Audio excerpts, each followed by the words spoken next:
सरल आवर्त गति। सरल आवर्त क्या होती है? जब कोई वस्तु, माना तो यहाँ पे एक वस्तु है स्थिर अवस्था में, जब कोई वस्तु एक स्थिर अवस्था से अपने दोनों तरफ इधर उधर इस प्रकार गति करती है।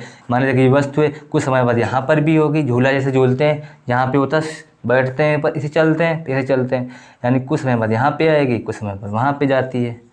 ये 3 बिंदु हैं मानती है इसे। जब कोई वस्तु अपनी एक निश्चित अवस्था से यानी स्थिर अवस्था से अपने दोनों तरफ, झूला दोनों तरफ चलता है, अपने दोनों तरफ इस प्रकार गति करती है कि एक निश्चित समय पश्चात अपने एक स्थिर बिंदु तक पूर्व अवस्था से होकर गुजरती है। सेम है, झूला जैसे झूलते हैं यहाँ से हम, तो यहाँ जाता है झूला, फिर यहाँ ये ऐसा तो नहीं है यहाँ से उठकर सीधे यहाँ आ जाता है, तो यहीं से होकर आता है ना झूला। यही है परिभाषा। जब कोई एक पिंड एक स्थिर अवस्था से अपने दोनों तरफ, जब कोई पिंड अपनी स्थिर अवस्था से अपने दोनों तरफ इस प्रकार गति करता है कि एक निश्चित समय पश्चात वो अपनी पूर्व अवस्था से होकर गुजरता है। इस तरह पिंड की इस गति को सरल आवर्ती गति कहते हैं। ठीक, परिभाषा समझ गए थे आप लोग? क्या थी? जब कोई पिंड एक स्थिर बिंदु से अपने दोनों तरफ इस प्रकार गति करता है कि वह एक निश्चित समय पश्चात उस बिंदु से होकर गुजरता है, तो इस गति को सरल आवर्ती गति कहते हैं। इसको 2 या 3 नियम होते हैं। 3 नियम होते हैं साथ, पहला नियम, दूसरा नियम और तीसरा नियम। क्या होते हैं नियम? देखो इधर, पिंड एक निश्चित बिंदु से, एक निश्चित बिंदु है, निश्चित बिंदु क्या है? ओ से अपने दोनों तरफ इधर और इधर गति करे। एक नियम तो ये हो गया, पिंड अपने निश्चित बिंदु से दोनों तरफ गति करे। ठीक, और दूसरा नियम क्या है? जब पिंड अपनी कुछ समय पश्चात अपनी पूर्व अवस्था से होकर गुजरे। पिंड क्या है? पिंड कुछ समय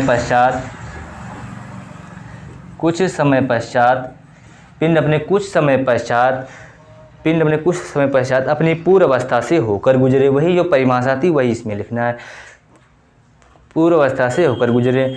तीसरा बिंदु क्या है? पिंड का त्वरण कोणीय विस्थापन के अनुक्रमानुपाती होता है। किसी पिंड का त्वरण अपने विस्थापन के अनुक्रमानुपाती होता है। ये होता है अनुक्रमानुपाती। किसी पिंड का त्वरण अपने विस्थापन, माइनस क्यों लिया गया? इधर भी जा रहे हैं और इधर भी जा रहे हैं, मतलब दूरी क्या है? इधर उधर माइनस लिए गए, तभी माइनस लिया गया। किसी पिंड का त्वरण अपने विस्थापन के अनुक्रमानुपाती होता है। 3 नियम हो गए। क्या था? एक पिंड निश्चित बिंदु से अपने दोनों तरफ यानी इधर उधर गति करे। पिंड कुछ समय पश्चात अपनी पूर्व अवस्था से होकर गुजरे। तीसरा नियम क्या था? ये थोड़ा इम्पोर्टेंट है। ये क्या है? किसी पिंड का त्वरण अपने विस्थापन के अनुक्रमानुपाती होता है। ये 3 नियम हो गए। ये सरल आवर्त गति से कुछ संबंधित परिभाषाएं। पहली हेडिंग है कंपन। समझते हैं कंपन क्या होता है, फिगर की तरह से समझते हैं। मान लेते यहाँ पे एक कुछ है, मान लेते झूला टांगने के लिए छत में एक हुक लगी हुई है, वहाँ से ये एक झूला लगा है। क्या है? एक झूला लगा हुआ है। यहाँ से झूला स्टार्ट होगा तो झूला कुछ समय पश्चात यहाँ पे आएगा, यहाँ से धक्का देने पीछे जाएगा। अब यहाँ से आने के बाद अब यहाँ पे जाएगा, मतलब यहाँ से भी दूरी होगी कुछ, यहाँ से भी क्या होगी? दूरी होगी। मतलब यहाँ पे ए हुक है, बी पर यहाँ पे पहुँचते हैं, फिर यहाँ पे ओ सेंटर है, यहाँ पे सी है।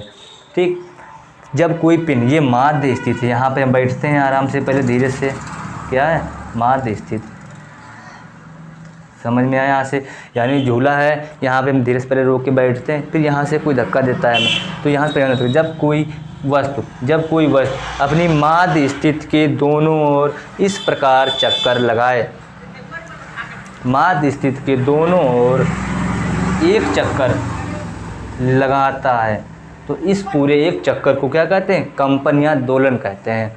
जब कोई वस्तु अपनी माध्य स्थित के दोनों ओर एक चक्कर पूरा करती है तो इसे कंपन कहते हैं। आयाम क्या होता है? जब कोई पिंड अपनी माध्य स्थित की एक ओर जितनी दूरी तय करती है उसे आयाम कहते हैं। माध्य स्थित से एक ओर, मतलब यहाँ से यहाँ तक की दूरी को क्या कहते हैं? आयाम कहते हैं। आवर्त काल क्या होता है?